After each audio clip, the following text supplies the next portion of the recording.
تجي منك مواقف تجرح الإحساس. السلام علیکم، میرا نام ہے محمد عمیر اور آپ دیکھ رہے ہیں وے ٹو دا جنت یوٹیوب چینل۔ اپنی ویڈیو کی جانب بڑھنے سے پہلے میں آپ سب سے گزارش کروں گا کہ آپ سب ایک دفعہ درود شریف پڑھ لیں۔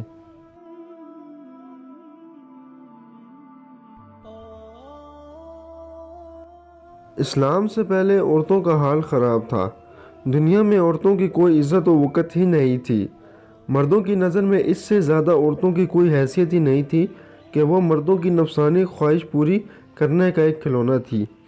عورتیں دن رات مردوں کی قسم قسم کی خدمت کرتی تھیں اور طرح طرح کے کاموں سے یہاں تک کہ دوسروں کی محنت مزدوری کر کے جو کچھ کماتی تھیں وہ بھی مردوں کو دے دیا کرتی تھیں۔ مگر ظالم مرد پھر بھی ان عورتوں کی کوئی قدر نہیں کرتے تھے، بلکہ جانوروں کی طرح ان کو مارتے پیٹتے تھے۔ ذرا ذرا سی بات پر عورتوں کے کان، ناک وغیرہ اعضاء کاٹ لیا کرتے تھے اور کبھی کبھی قتل بھی کر ڈالتے تھے۔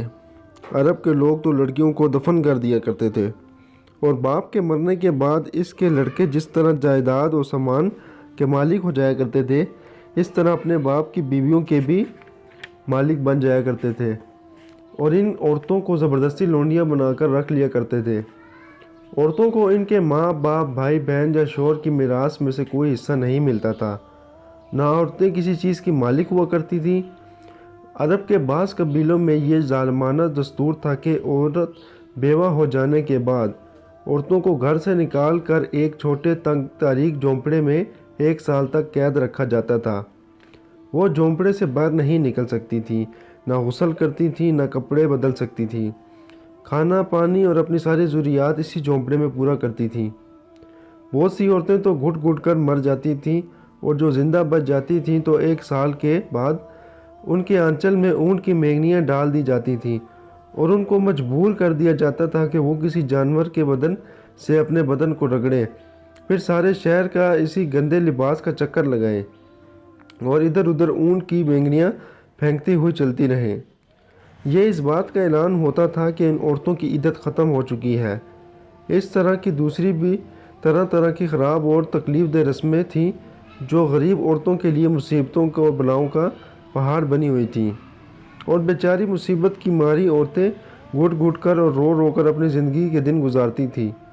اور ہندوستان میں تو بیوہ عورتوں کے ساتھ ایسے دردناک ظالمانہ سلوک کیے جاتے تھے کہ جن کا سوچ سوچ کر کلیجہ منہ کو آ جاتا ہے۔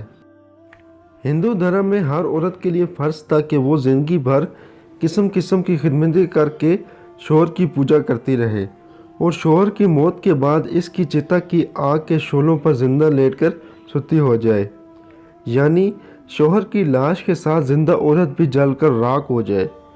غرض پوری دنیا میں بے رحم اور ظالم مرد عورتوں پر ایسے ظلم و ستم کے پہاڑ توڑتے تھے کہ ان ظلموں کی داستان سن کر ایک درد مند انسان سینے میں رنج و غم سے دل ٹکڑے ٹکڑے ہو جاتا ہے۔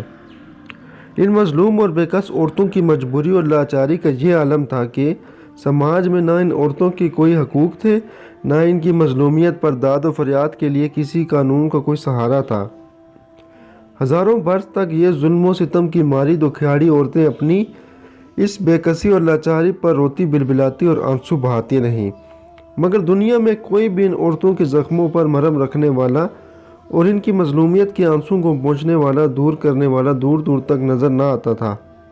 نہ دنیا میں کوئی بھی ان کے دکھ و فریاد کو سننے والا تھا، نہ کسی کے دل میں ان عورتوں کے لیے بال برابر بھی رحم و کرم کا کوئی جذبہ تھا۔ عورتوں کا اس حال زار پر انسانیت رنج و غم سے بے چین اور بے قرار تھی، مگر اس کے لیے اس کے سوا کوئی چارہ نہیں تھا کہ وہ رحمت خداوندی کا انتظار کرے اور ارحم الراحمین غیب سے کوئی ایسا سامان پیدا فرما دے کہ اچانک ساری دنیا میں ایک انوکھا انقلاب نمودار ہو جائے اور لاچار عورتوں کا سارا دکھ درد دور ہو کر ان کا بیڑا پار ہو جائے۔ چنانچہ رحمت للعالمین کی رحمت کا آفتاب جب طلوع ہو گیا تو ساری دنیا نے اچانک یہ محسوس کر لیا، جہاں تاریک تھا، ظلمت کدا تھا، سخت کالا تھا، کوئی پردے سے کیا نکلا کہ گھر گھر میں اجالا تھا۔ تو میرے پیارے ناظرین، آپ نے دیکھا کہ اسلام سے پہلے عورتوں کو کس قدر ظلم و ستم کا نشانہ بنایا جاتا تھا، عورتوں کے ساتھ کتنا ظلمانہ سلوک کیا جاتا تھا۔ ان کو زندہ جلا دیا جاتا تھا، ان کو زندہ دفن کر دیا جاتا تھا، ان کے اعضاء کاٹ دیے جاتے تھے۔ جب اسلام آیا تو عورتوں کو ان کے حقوق ملے، سب کچھ ملا جو ان عورتوں کے لیے ہونا چاہیے تھا۔ اگر آپ کو یہ میری ویڈیو پسند آئی ہے، اگر آپ کو میری اس ویڈیو سے علم میں اضافہ ہوا ہے تو اس ویڈیو کو لائک کیجئے، اس چینل کو سبسکرائب کیجئے، ویڈیو کو شیئر کیجئے تاکہ باقی لوگ بھی اس سے مستفید ہو سکیں۔ اگلی ویڈیو میں ملتے ہیں، تب تک کے لیے مجھے اجازت دیجیے۔ اللہ حافظ۔